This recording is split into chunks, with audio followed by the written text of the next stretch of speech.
The Rockpile Report, the pettiest, hardest drinking Bills podcast.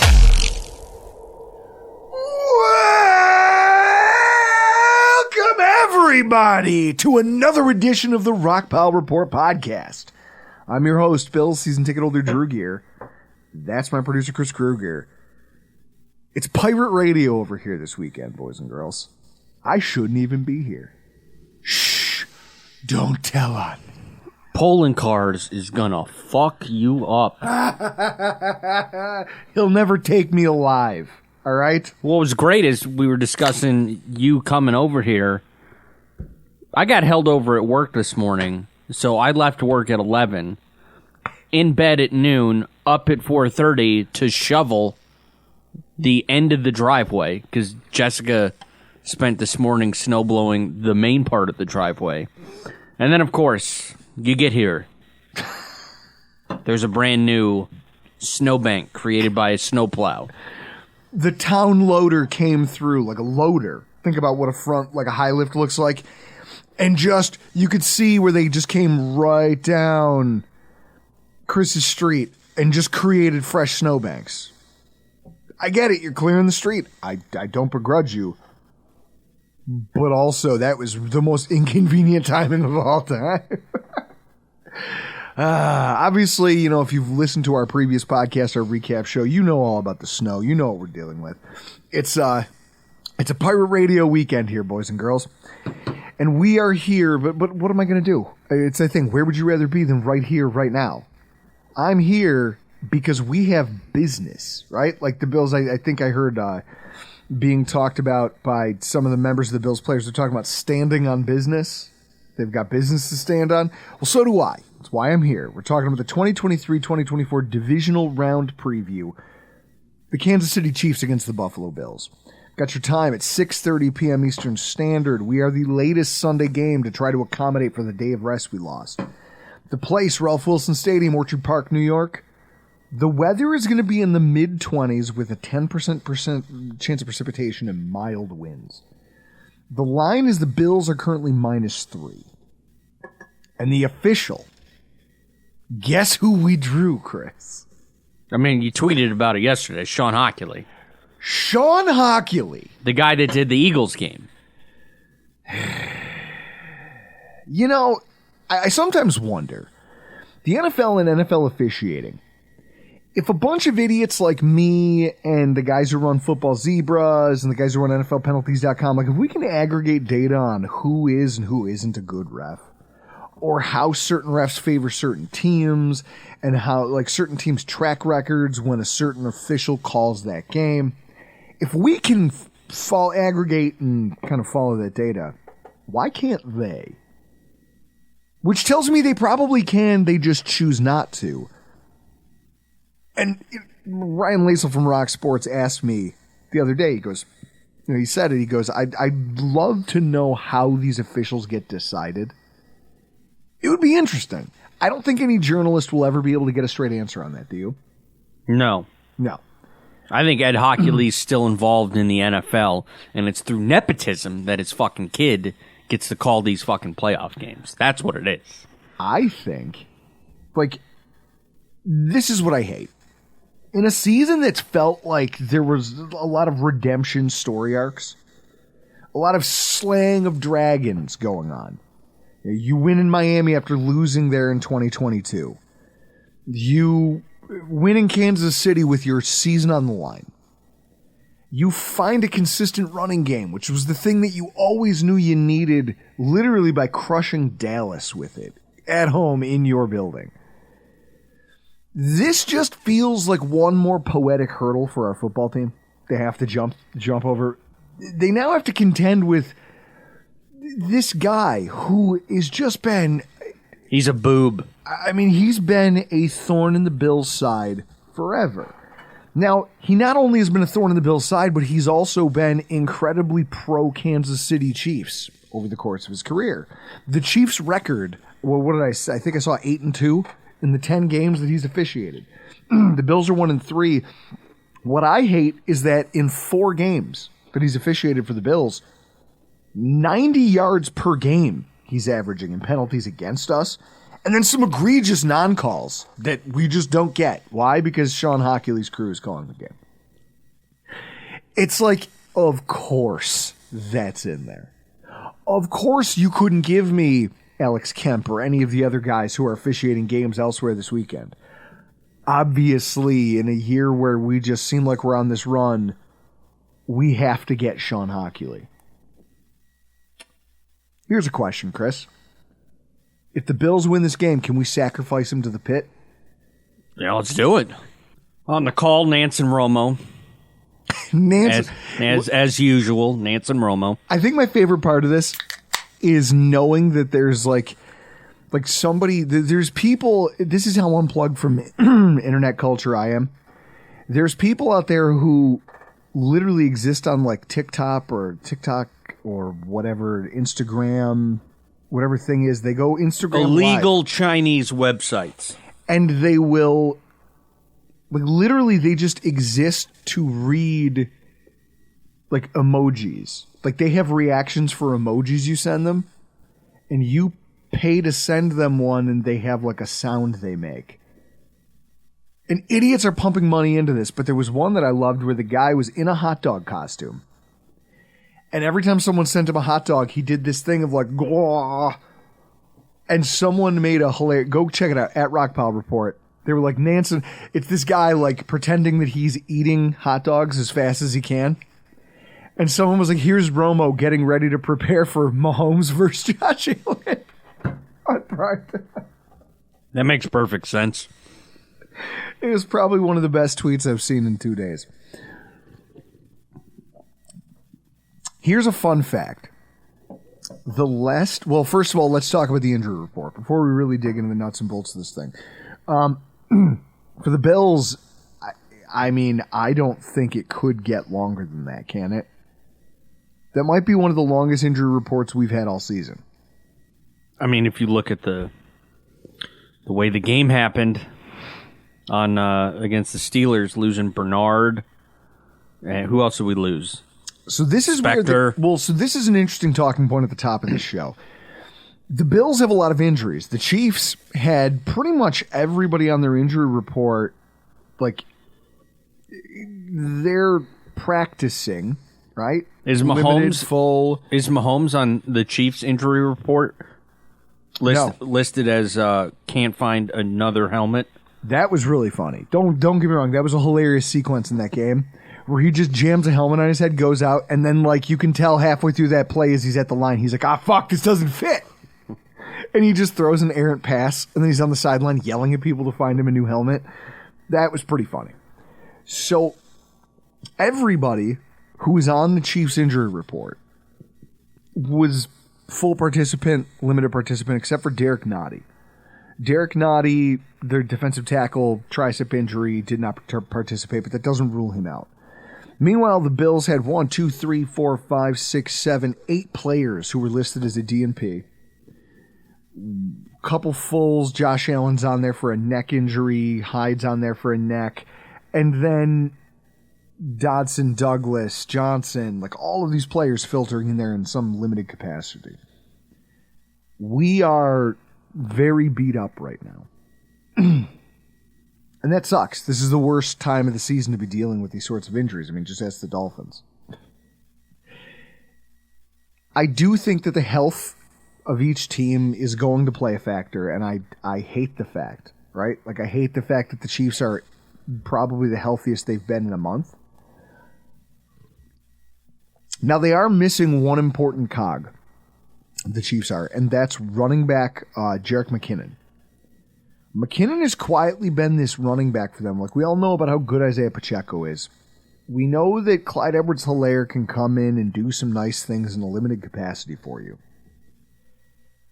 McKinnon was one of the more targeted players in the passing game on their team at certain points in the season, if you look back through game logs. McKinnon's a player that they've often looked at as hey, we can put him in on passing downs, but we see him as a legitimate threat. Like, if I'm looking at these statistics and I just want to look at the passing, right? Receiving yards.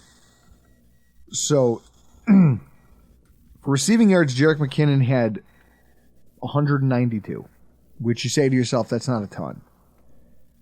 He has 4 receiving touchdowns. He's third on the team, and when they're in the red zone, he was a real threat for that team. And his injury really kind of fouled some of the things that they like to do in the red zone up. Because now, outside of Travis Kelce and Rashee Rice, they don't have, which we're going to get into, they're lacking reliable targets in the passing game. That's affected their creativity in the red zone. It's affected a lot of things about their offense. I mean, you're talking about a Chiefs team that just kicked how many field goals against the Dolphins, Chris? If you want to give that a Google for me. Probably 4 or 5, right? How do you get to 26? What's 18 plus 7? Is that 26? In fact, I could just tell you. I bet he kicked. Scoring. Harrison Butker, 1, 2, 3, 4 field goals. and none of them, and I think what's damning is none of them were long field goals. A 28-yarder, a 26-yarder, a 32-yarder, and a 21-yarder. So your offense would get into the reds, like near the red zone, and then just falter. Because now your safeties don't have to worry about stretching the field. Again, we're going to get to this. But so that Jerick McKinnon injury is big for the Chiefs. Just in terms of what they are, what we think they are, what they want to be structurally. Clyde Edwards-Helaire gives you some of that. Isaiah Pacheco can give you little bits and pieces of it. But neither of them are the receiver that McKinnon was. For the Bills, these injuries are concerning, and at the same time, there are certain things, like obviously we've signed Matt Hawk, so he is going to come in. He's got familiarity with our kicker and our snapper, so I assume that helps, right? Mm-hmm. Sam Martin's not going to play, and I don't know if we'll see him again. I mean, a hamstring injury for a guy who punts is pretty big. So with that in mind, Christian Benford and Balin Spector. Like, Balin Spector, so I'm looking at bangedupbills.com, which is what you should be doing. Anytime that there's an injury like this or injuries like this and you want to know more about them, bangedupbills.com. Sounds like Balin Spector probably going to have an opportunity, right? Like, he's got a back injury, and they said, okay, he took a knee. I would be shocked to see if tomorrow and Thursday he's not a limited participant. I would be genuinely surprised, just based on the mechanism of injury, the way Kyle breaks it down for you as far as what happened, what he suspects happened. I think that this is a big game where I need to see Taylor Rapp, don't you? Especially with the injuries at linebacker. Do you think he's going to come down, play in the box? I think, well, no, but I think that having him available would allow them to put Jordan Poyer in the box. Right? All right. When they've needed guys to rotate up and play a high safety, that's what you've seen. You've seen Rapp being one of the deep safeties when they put multiple on the field at the same time. His availability is going to be big to how this game gets played. I also think, like, you look at some of this, they're talking about Tyrell Dodson. We might get him back with his shoulder injury. I've hated on that guy all season long. It would be nice to have a guy in the box. I think Dorian Williams plays faster than Tyrell Dodson. And at the same time, this is a game where, while we just got done singing A.J. Klein's praises, I don't know that I want A.J. Klein out there against an Andy Reid offense. Do you? No. That sounds like a recipe for disaster. I look at this and I say to myself, if I can get Tyrell Dodson back, yeah, the fact that Terrell Bernard, they're talking about him maybe being able to play is crazy when you think about the fact that he got carted off the field. The Christian Benford knee injury is also, I think, important here. Because we saw Kyer Elam have a day where he made some big plays. He also gave up some plays. He made some mistakes. It's kind of what he's been through the course of his career. Going into this game without Benford, I would be very concerned. Benford thinks that Kyle Trimble at Banked Up Bills thinks he's dealing with a lateral meniscus tear. Said he was working it out on the bike, but never came back into the game. So, you're thinking about this. He says that not only is Spector's injury kind of a pain management one, But also, depending on the type of meniscus tear, for Benford, it could just become a pain management issue. And that's why you have a coach who's willing to call them day to day and say, look, I'm not ready to rule anybody out. We're going to see what options we have available to us as the week goes on. The health of these players, if everyone who's a DNP right now, I think the biggest one is Teron Johnson. Concussions are weird. You know, he just got one. It didn't seem like a big deal. He seemed pissed that they were taking him out of the game at all. Now he's limited. Like, he was at practice in a limited capacity, which tells you you're not even allowed to be limited unless you're at a certain stage of the concussion protocol. So that right there is a huge boon. Because I can't picture this game with Cam Lewis. I just can't. I mean, without Rapp, without Lewis or Johnson, Does having all of these corners out and us having to play our 4, 5, 6 string corners, does that somehow enhance the receivers that the Chiefs have, or do they still suck? We're going to talk about that. If anything, what I think it does, Gabe Davis still not participating with his knee injury. We'll obviously have to see what Thursday and Friday bear. This is a game where all these defensive injuries, fine. Then I have to go win it. Then I can't let this be a defensive game like we saw last time. I have to go out there and be the better offense. You're going to have to approach this from a standpoint of, I'm going to be the quarterback who's going to lead an offense that's going to score 29 points. Can you beat me to 30? Can you beat me to 30? I think that's going to have to be the mentality that our quarterback and our offense brings into this game. Now, what's funny is that we're going to see this inside of Ralph Wilson Stadium. Do you know, or do you remember, Chris, the last time the Chiefs played a game inside Ralph Wilson Stadium with fans in the stand? No, I do not. Okay, because you remember 2020, the 2020 COVID season. Yeah. They played in an empty building, and for some reason, even though they were outplaying us, the game was still close at the end. Like, it was a frustrating thing to watch. And I think that was a game that got moved because there were so many people who had COVID and things were getting shuffled around. I don't know. I just remember making a pot of pulled pork in a crock pot, and I still think that that's the reason we lost. Is because I didn't smoke it, because I'm a schmuck.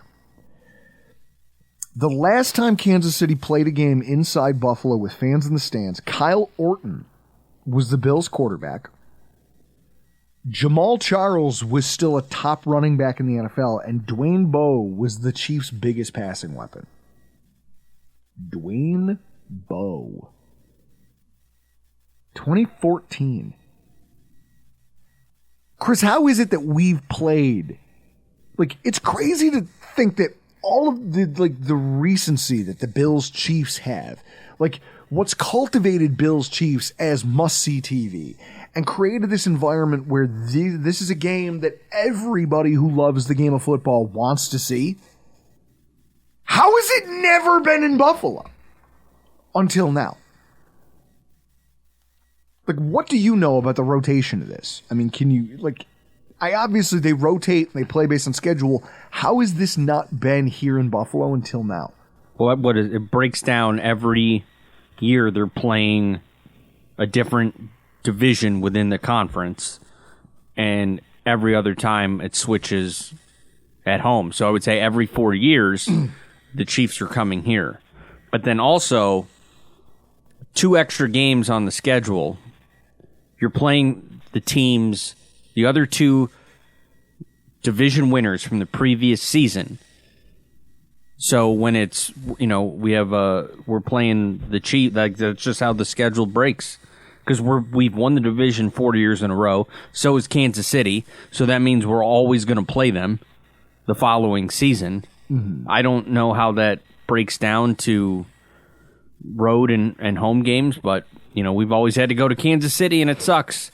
And it's good to see their punk asses come out here to Orchard Park, where we're going to fuck them up. We hope, Chris. We can only hope. No, I know. We're going to fuck them up. You're very confident. Yeah. How come you're not coming to this game? I have a limited amount of time off to take. I have a week of vacation, 3 sick days, and a floating holiday. And I already have 3 on the schedule. That's not football related. So I have to pick and choose. If it's Bills in Houston, I will be at that AFC Championship game. And no, we won't be leaving in the fourth quarter to beat traffic. Because it's going to be a fucking party. All night long in Orchard Park. As we fucking... Wait. So what you're saying is you want to rock and roll all night? And party I want to... every day? Yeah. That's how I live my life. Every day. That's how I live my life. Every day. Yeah, you strike me as a real vibrant human being, Chris. A real high energy go-getter, you know? You're really out there. I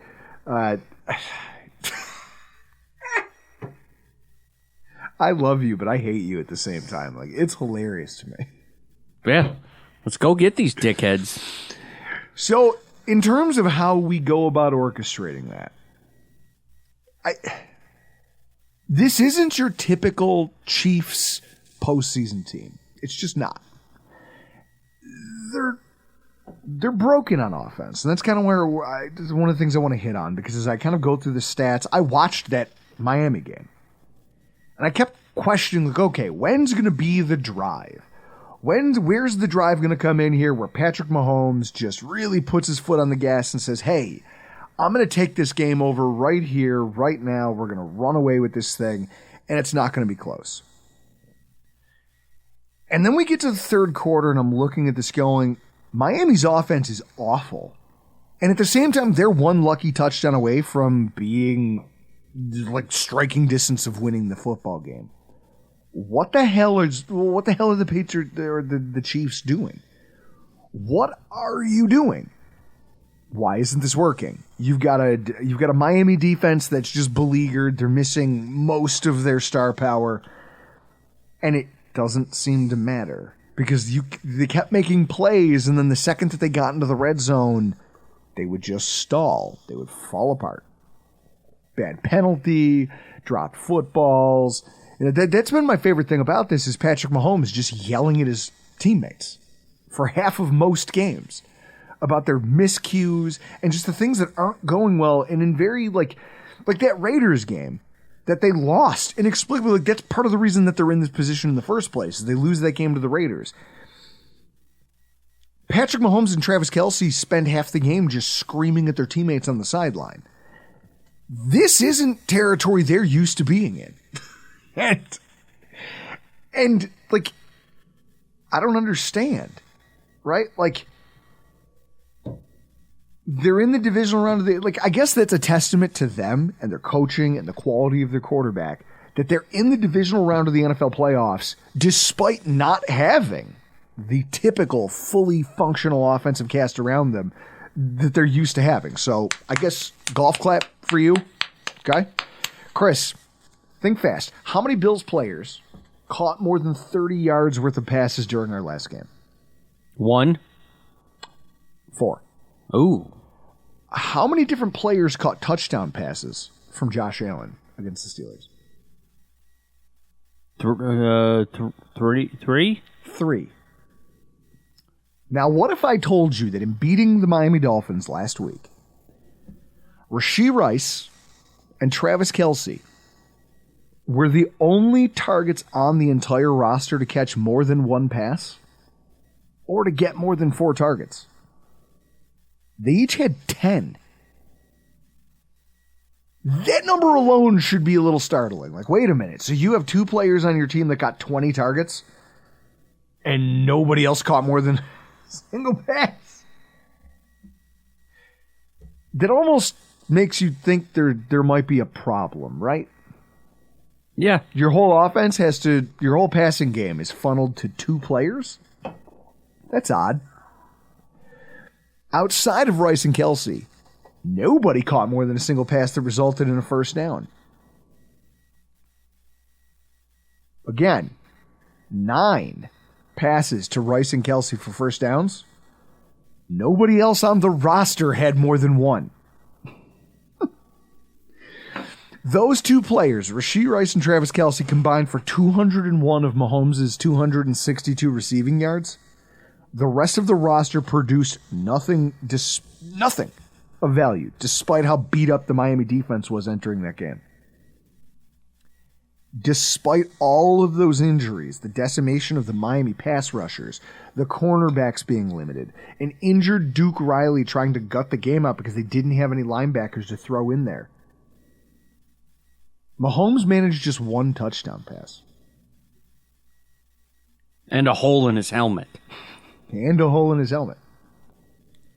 If you throw in the fact that the Chiefs finished the season, like the regular season, with the league's highest drop rate, and then you go and you watch that game and you see Travis Kelce drop two surefire balls that should have been big plays.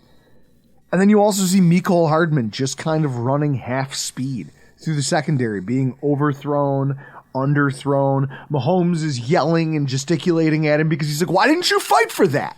You could have drawn a PI flag. You could have done something.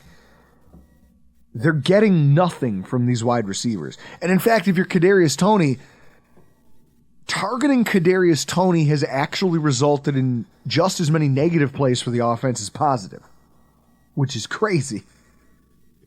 Like, that guy sucks. I hate him. I hate his shitty attitude.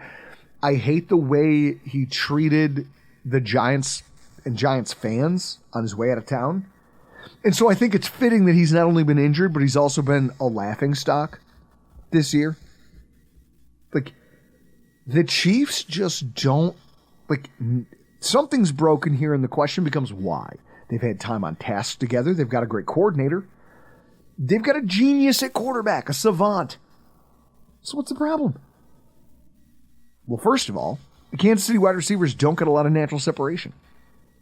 Here's a fun stat for you, Chris.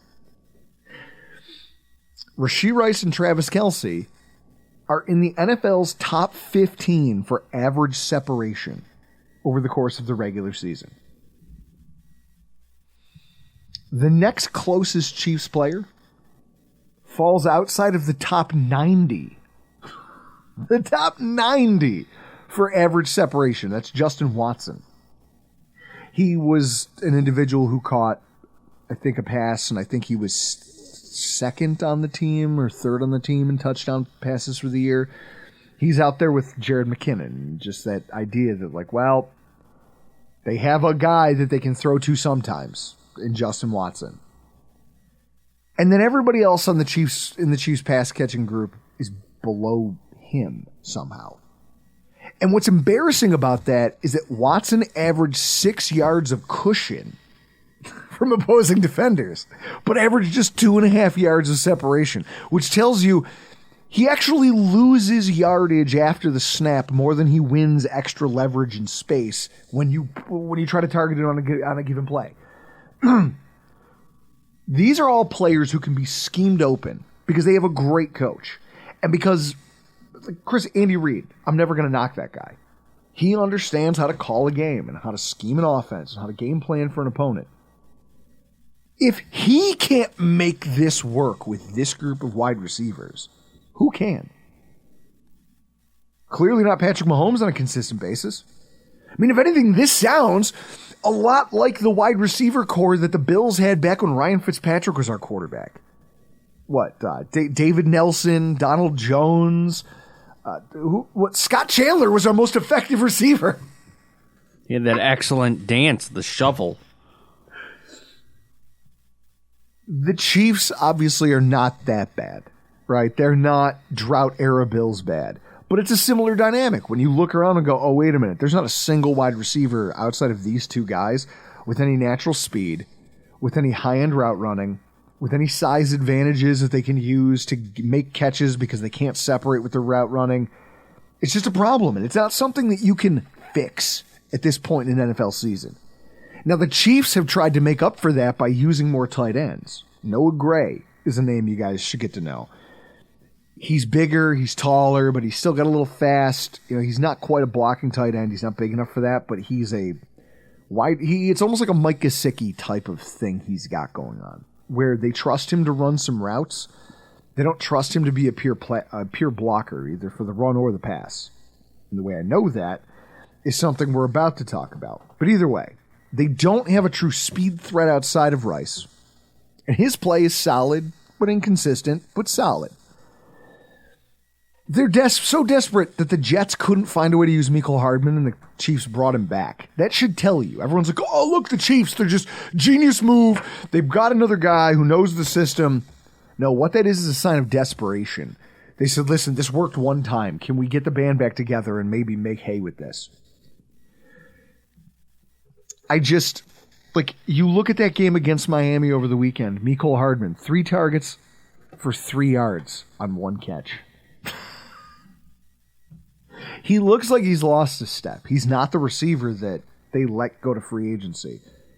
And he clearly doesn't have his quarterback's trust. Now, the Noah Gray dynamic, how I talk about how he's more of a move tight end and he's a guy that they're going to use in the passing game, it's because the team also has protection issues. They do. The scoreboard would tell you that the Chiefs throttled the Dolphins and embarrassed them and that they should all be fucking ashamed of themselves, which is true. Don't get me wrong, they should be ashamed of themselves. Just the same, if you look at the actual fine metrics, Mahomes was 0 for 3 on passes of more than 20 air yards. But Chris, you have Patrick Mahomes. You have Patrick, I'm smarter than you, I'm more cerebral than you in terms of my vision and how I see the field and how I diagnose plays pre-snap. I have a gun. He's got an arm that's just as impressive as Josh Allen's. And yet, they took 3 downfield attempts. 3. Very unlike the Chiefs. It's also, it's not their quarterback's fault. And it sure as hell isn't the fact that their offensive coordinator doesn't know how to scheme up a deep passing game. The Bills know that. Every time I bring up 13 seconds or I think about it, it just makes me sad. I'm getting a fresh beer. So, with that said, not only does he not have deep targets he can regularly trust, but his offensive line hasn't been up to the typical standard, and that's 100% their own damn fault. They got cute in the offseason and decided they didn't need to, even though they traded for Orlando Brown from the Ravens, and they franchise tagged him, and they knew what his salary demands were going to be. I think the fact that they won a Super Bowl last year made them cocky, and they said, well, we can retool. If we're not winners again, the fan base won't riot, no one will really care. And at the same time, we can get out from under this contract, and we can go out and sign a Donovan Smith, who's just as good. And we can go trade for a Jawan Taylor and give him a big contract extension. Look at that. We've got bookend tackles again. Work is done, baby. Championship. Except, I don't know, Taylor currently leads the NFL in penalties. He is the most penalized player in the NFL. And for people who go, oh, well, it doesn't really matter. Yeah, well, talk about the play against Miami where they had a touchdown run. And for no reason at all, Taylor just blocked a guy in the back. And immediately got to take him. Took 7 points off the board in a drive that ended up in a field goal. That's not great. And at the same time, if you're talking about just pure blocking, Donovan Smith was injured. He had an okay day. Coming back from his injury against, Chris, who did they have as pass rushers for Miami? I have no idea. Bruce Irvin, Justin Houston. I keep wanting to say Melvin Ingram, but I think he's the... My brother could have made it down. He's not far. He lives out that way. Does he have any experience rushing the passer? No, he has no athletic ability. I have so many jokes I want to make at your expense. So many. Like, wait, are you trying to tell me that you think you're a better athlete than your brother? 100%. What would he say if he was in the room right now and I said, Daryl, Chris thinks he's a better athlete than you? He would 100% agree with me. He hasn't played hockey in years. Real hockey or roller hockey? Either way, it's hockey. We've always played roller. Is it though? Yeah. Play with a puck, stick. Dangle Snipe Selly. I hate you so much. So you look at that game, and you've got Donovan Smith giving up 2 pressures and 2 hurries. Now, they kept Mahomes clean because Mahomes is very good at getting away from sloppy pass rush. But also, Juwan Taylor. He gave up the only quarterback hit of the night, and also penalties. And it's just that thing of like, oh, okay, so you're that guy. Awesome. You're just this dude who's out here who doesn't, like, he graded okay as a pass blocker, terrible as a run blocker, as did Donovan Smith, as did Joe Tooney. And this is against a depleted Miami line. So you just think about that, and you say to yourself, well, how does that impact the passing game? Well, I'll tell you how. You go back and watch some of the tape, right? It's affected their play calling. I sat here and I watched a couple plays from the Raiders game that they lost because I was just watching that game going, how are they not making hay against the Raiders? The Raiders are terrible. Their coach got fired.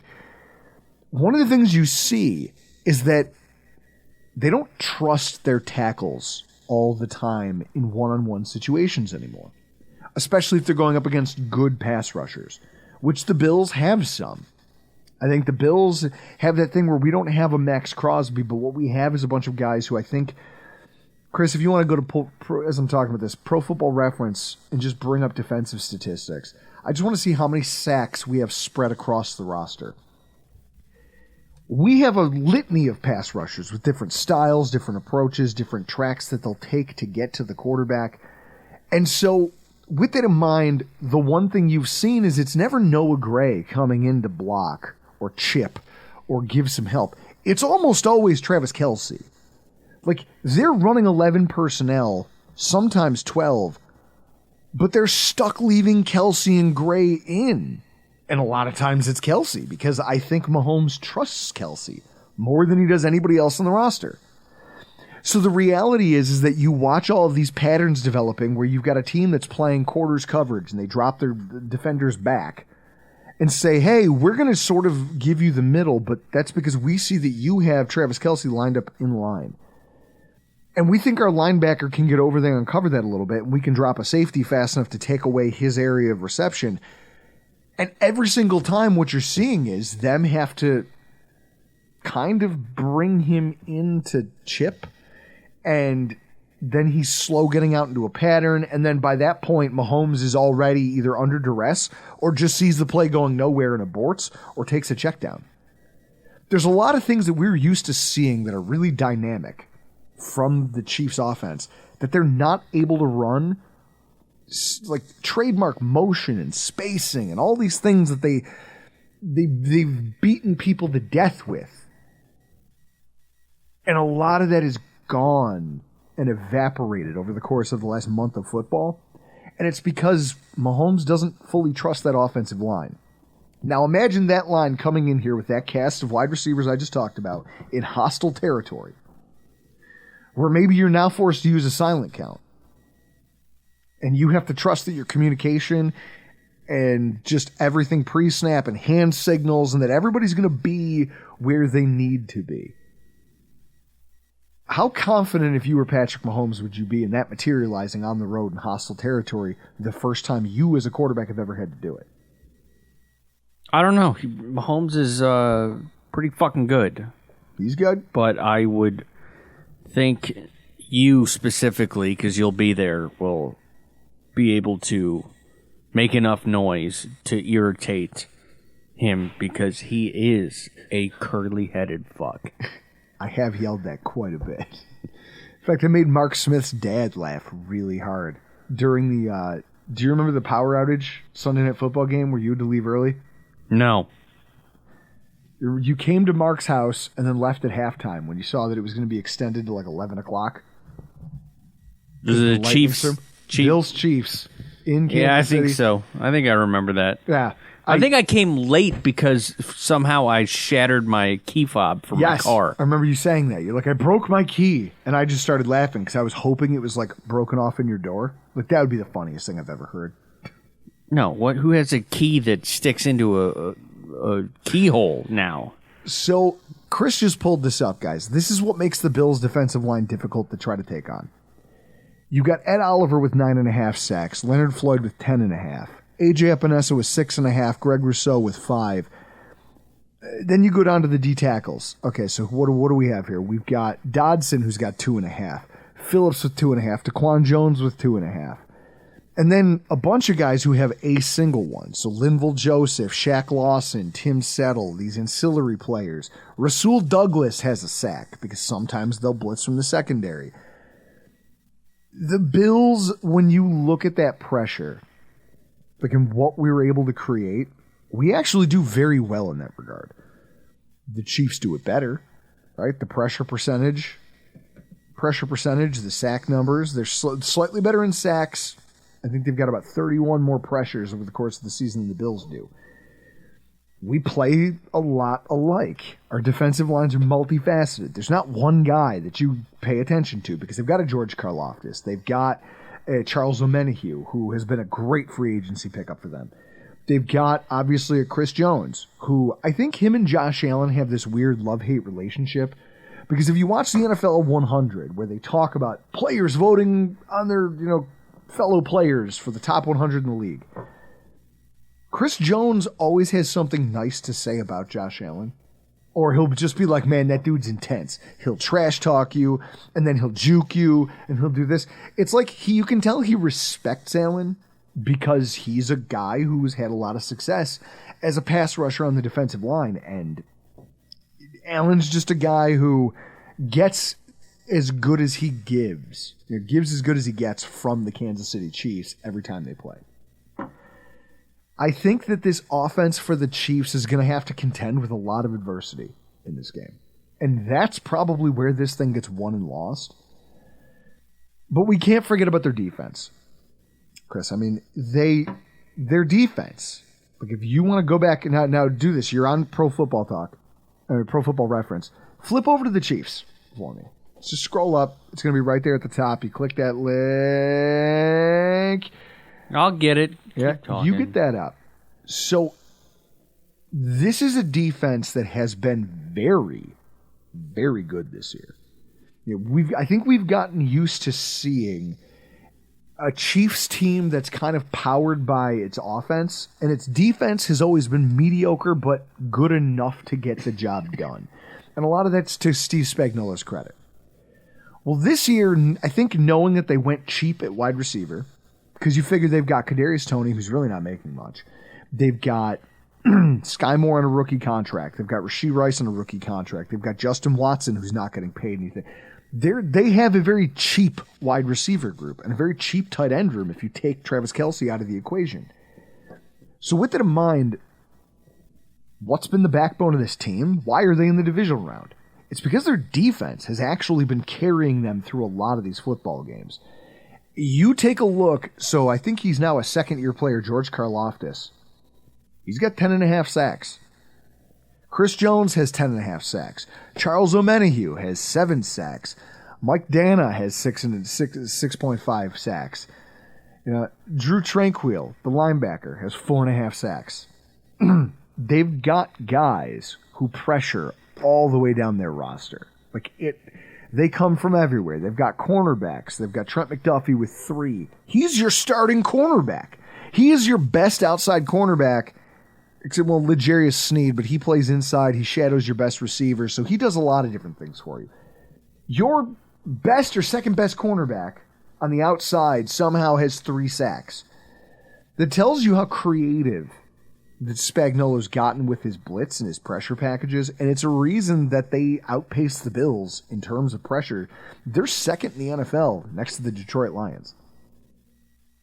That's pretty good. The quality of their front seven, I think we saw that when the Bills played them the first time.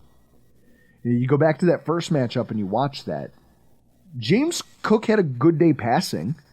Right? We opened up that game against them and we said, okay, cool. We can do this thing where we throw the ball on a wheel route because we have their linebackers. We know their system. We know their defensive coordinator. We've played enough games against him and we know what their rules are. So we can put their linebackers and safeties in conflict. But when you look at like the overall picture, and you say to yourself, okay, we had 118 yards rushing, but James Cook didn't have a stellar day on the ground. No one really did. Not our quarterback, not our running backs. Everything was very pedestrian. I mean, so they had the same problem, but they were also missing Isaiah Pacheco. Their defensive front seven, I think, Chris, you're not going to see a lot of the big runs and the missed tackles that you saw us get away with against Pittsburgh. I think that was a huge part of why we won that game the way that we won it, is because their front seven played with a real lack of discipline, as did their secondary. There's a real lack of tackling, which is surprising considering that they're a Pittsburgh team that usually prides itself on the toughness of their defense, right? Yes. The Chiefs have that.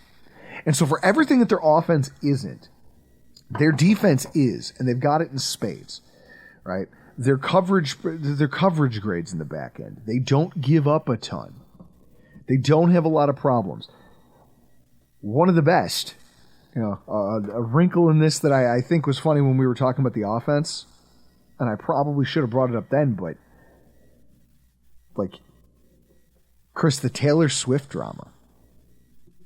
The defense is going to hold our offense in check to a certain degree. Everyone needs to temper their expectations, but this is why I'm saying at the top of the show, this is a game that if I'm the Bills quarterback, I'm going into it knowing I probably need to get close to 30. It's going to be hard to do. It's going to be really hard to do against this team, against this defense. When I look at the Chiefs and I look at the scores that they've allowed over the course of the season, nobody's been able to hang that kind of points on them. Their opponents, I don't see a single 30-burger anywhere on here. They gave up 24 in a weird, the flu game for Patrick Mahomes. They gave up 27 to the Green Bay Packers on the road. That is one of the interesting things. On the road, their defense is not nearly as good as it is at home. And their offense is not nearly as good. You look at just their away games this season. At home, they scored 41 against the Bears. But it's the Bears. But at home, they also scored 31 against the Los Angeles Chargers. At home, right, you go down the list, they scored 25 against the Bengals, 26 against the Dolphins. You look at their road scoring. They scored 27 against the Patriots, but it took some chicanery and some late-game stuff to make that happen. It was like a last-minute scoring to kind of press things up a little bit. Otherwise, they lose to the Raiders and they score 14. Right? They go out there, now mind you, there was no Patrick Mahomes that last week, but they win 13-12 at the Chargers. It's 17-21.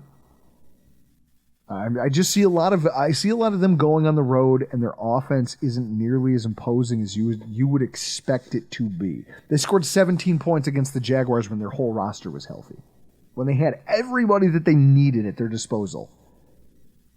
They scored 17 points. So I look at that and I say to myself, okay, we've got them on the road. They're not going to be the same offense. Can we press their defense? Right? Can we get the advantage here, having them on the road? I think defenses travel better than offenses, don't you? Yeah, that makes sense.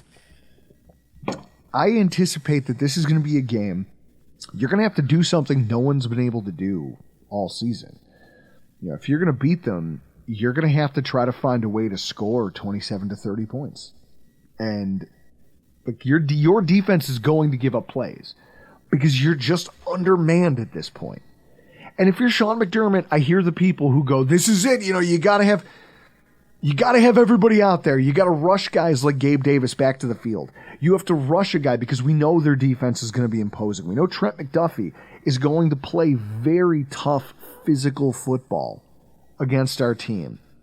And then you start thinking about it. Okay, L'Jarius Sneed against Stephon Diggs. That's probably the matchup, right? Considering he traveled with Tyreek Hill for most of the night. Yeah. Okay? You're going to see a lot of that. So then you say to yourself, okay, well, where else can I make hay? It's going to be hard to find. I mean, they don't give up a ton of yards after the catch the way they have in the past. I'm looking at guys like Khalil Shakir going, hey, it's like I said, if they were ever going to find an extra gear for their offense, they had to find a way to get Shakir involved. Look what's happening. He's becoming a playmaker for you every time you put the ball in his hands. Dalton Kincaid is going to have to show that his rare physical gifts, he can get on top of these linebackers and he can get out there and make that happen. It's going to be hard. But you're going to have to do it because for everybody who wants to rush all these injured defensive players back to the field, if you're a coach, you have to take the long view of it and say, hey, I might have a game here against a Houston Texans offense that right now is playing like a house of fire. I'm going to have to roll the dice and say, listen, I think I'm a good enough defensive coordinator, which is crazy to say out loud. I'm a good enough defensive coordinator that I think I can cobble together a game plan that can slow this Chiefs team down enough. That I can slow this Chiefs team down enough that my quarterback, my freak athlete quarterback, can go out there and make the types of plays he needs to make and get us this win. I don't need Sean McDermott to win the game. I need him to be a speed bump for the Kansas City Chiefs. What I need is Josh Allen to be the man. You know, he was talking this week about how cool it is to get this game here. Get this game here in Buffalo. You know, Patrick Mahomes' first road game and all these things. And he was like, these are the moments that get you excited as a quarterback. Like, he's excited for the opportunity to have this game against Patrick here rather than back at the Arrowhead Invitational. That's the mentality he's got to have. Him and Brady have to have a very aggressive mindset.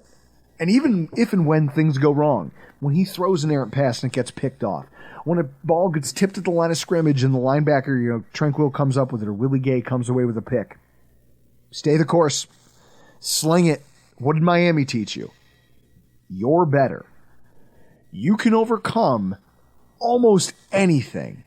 Like, if there was anybody who could back themselves into a corner and then shoot their way out of it, it's Josh Allen. I believe that. This is the game where you're going to have to do it. And you're going to have to do it from Jump Street. And you're going to have to do it with a cast of characters that they're going to make their plan Stephon Diggs, right? That's a huge part of the Kansas City game plan. How can we cover Stephon Diggs? Well, it's going to be a healthy dose of L'Jarius Sneed. They're probably going to have Justin Reed or another safety kind of patrolling deep. They're never going to give us the deep shot because they know we're going to try to take it. And I'm sure by now they've seen the film over the last few weeks where we've gotten Kincaid on linebackers and gotten some big catch and runs. I wouldn't be surprised if they give us more of the middle of the field and allow us to operate in that box knowing they can't give up. Just like the Bills, they can't give up the big play. So they're willing to give us small victories in between. I think a lot of this is going to come down to us attacking that front seven. It's going to be taking the fact that Willie Gay doesn't cover all that well. He just doesn't. Like for a linebacker, he's the one you want to pick on if you can. This is where, hey, where's James Cook? Okay, how can we get James Cook to the linebacker level and get the ball in his hands in space where he can make a play? These are the questions they're going to be asking themselves over there at One Bills Drive this week.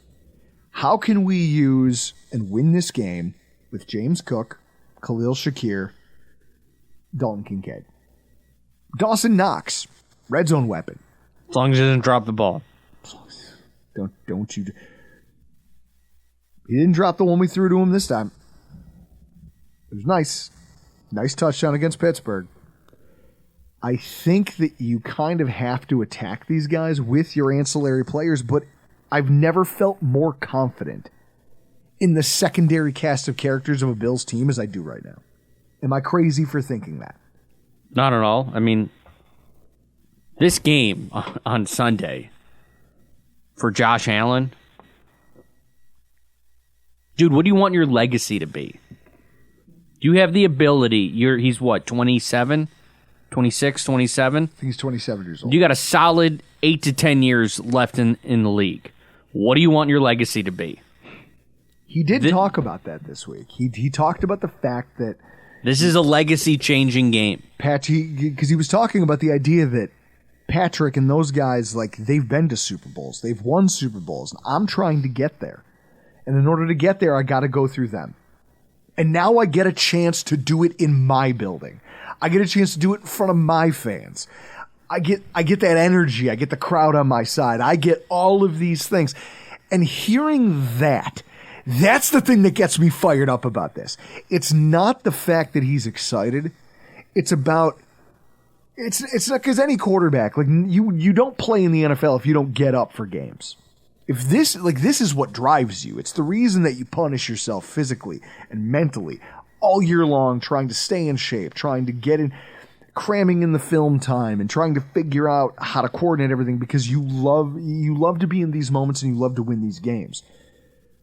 But to hear him talk about how I get to do this is a privilege, and I'm so happy that I get a chance to grab this thing with both hands. That's the energy that I want Josh Allen to harness when he comes into this game. Because this is it. And it's win or go home. But we've been playing win or go home football now for a month. And in the past, you talk about last year when we ran out of gas ahead of Cincinnati. This time in the season, we have a very different energy around this football team. Like, if this is the last preview podcast we do of the year, like, I don't even want to do keys to victory. What I want to do is I want to leave it with this. In the past, I've watched a football team that has been, kind of riding a wave. And then they have these moments where it's like, oh man, what a way to go. Oh my God, we did this thing. And they beat Baltimore. And then you find out that everybody's hurt and you go into Kansas City and you just get mopped up. Right? AFC Championship game, 2020. They just beat you up physically. And then you find out like, oh, Cole Beasley's playing with a broken leg. So that didn't help. Oh, he's unvaccinated. Our offensive line is bad. That got exposed painfully on the biggest stage. They just beat up our shitty offensive line. Oh, Stephon Diggs has a hernia, and they got to get that fixed after the game's over. But he's been fighting through it, trying to be a stud for us because he wants to win that badly. You go into the divisional round. I feel divisional round against Cincinnati, and you look at it and you say that was a team that had just emotionally exhausted. They peaked the week before. They peaked. They beat. Who is it? Who did they beat? They barely. Well, first of all, they beat New England in the last game. Big emotional home game. 2 kick return touchdowns. People are crying. The players are just... And then you go into a game against Miami and almost lose to their third-string quarterback. And it's another just emotionally draining victory. And then you get to that Cincinnati game and you don't have anything left. And you're just flat-footed. This team right now, for all of the adversity that they've gone through, it's almost like that did something for them. Because you look at the offensive side of the ball and you look at the way that they're operating and you look at the things that they're able to do, that they're able to come back from. How many teams and how many quarterbacks can do what we did in that Miami game? Hey, 3 turnovers. All these yards, but nothing but wasted opportunities to show for it. We're late in the game. Everything's on the line. High pressure situation. And you come out and you just dominate when it matters. I think that this is finally a team that's peaking at the right time emotionally. I think that Josh Allen has the absolute right headspace. I think that anybody who ever doubted Stephon Diggs' commitment to this franchise can see that he's committed. They're getting coaching from Sean McDermott and play calling on defense from Sean McDermott that they haven't gotten in the past. Like, that's played an integral role of this wave of success we've had that we rode to the number 2 seed. It's the reason we're here. Everything, whether it's pretty or not, came together. You're going to go in there, and regardless of how shorthanded you are on defense, you have the tools to give this Kansas City team the best shot that you've been able to give them in a long time. and your quarterback is excited about it. How could you not be? How could you not be? I can't wait to be out there in the middle of it. Snowstorm or not, consequences be damned. I mean, look at this, Chris. What's the menu? I don't even know. Kansas City barbecue? Absolutely not. You know what? This, guys, the Q42 KC style sweet rub will not be served at the tailgate on Sunday. Absolutely not. It's banned. I don't care. It's to my own detriment, but I'm willing to make sacrifices if that's what this requires. Does Iman know this? Well, he does now. All right. Mandate. We'll have to send him a message and let him know that his award-winning barbecue rub not allowed at the tailgate. Persona non grata. And also, if I see you wearing anything red that doesn't also have a charging buffalo on it, you're getting a snowball. Now, I'm not going to heckle. I'm not going to talk shit. I'm not going to hurt anybody's feelings, but you are getting a snowball. Just know that. You know who needs to get a snowball? Taylor Swift. Guys. Somebody... Maybe the most important dynamic of the entire game. But also... Taylor Swift and Travis Kelce are entering the... A difficult part of their relationship. In fact, how is it worded? TMZ sources say Taylor Swift and Travis Kelce are entering a very challenging stage of their relationship. Please let this be the day. Is this where she finds out that he's a fucking tool? No, but here's what I will say. Somebody was joking about how how Taylor Swift skipped Buffalo on her Eras tour. And how it's fitting that she's now forced to come to Ralph Wilson Stadium to watch her boyfriend lose a football game. You know who has a say in that? The Eras Tour not coming to Buffalo.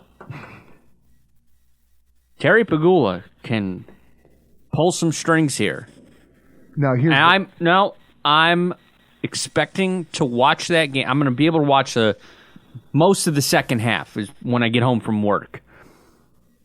I want to see CBS cut to shots of Taylor Swift, and she's in Takeo Spikes' suite. That's where she belongs. That same suite. They can't get her in frame. Takeo Spikes was in. They can't get her in frame. They're like, well, Taylor's up there. We can't see her because of the abutment.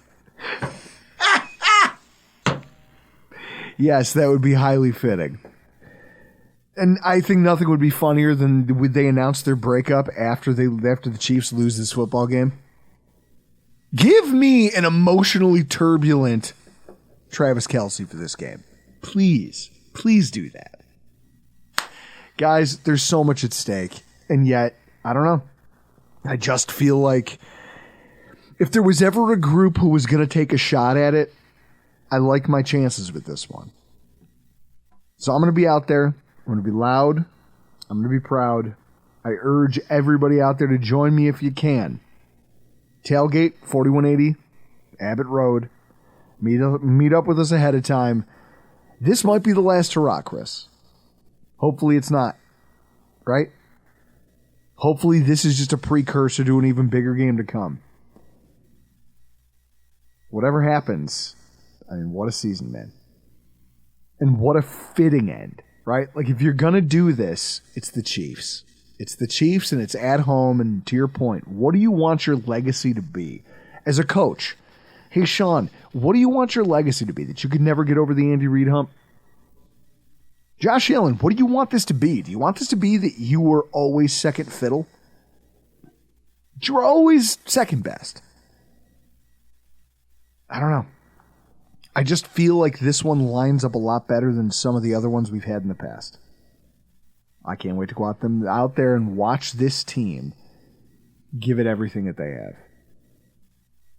Guys, again, if this is the last preview that we do this season, it's been fun. I'm Drew Gear. That's Chris Kruger. This has been your Rock Pile Report.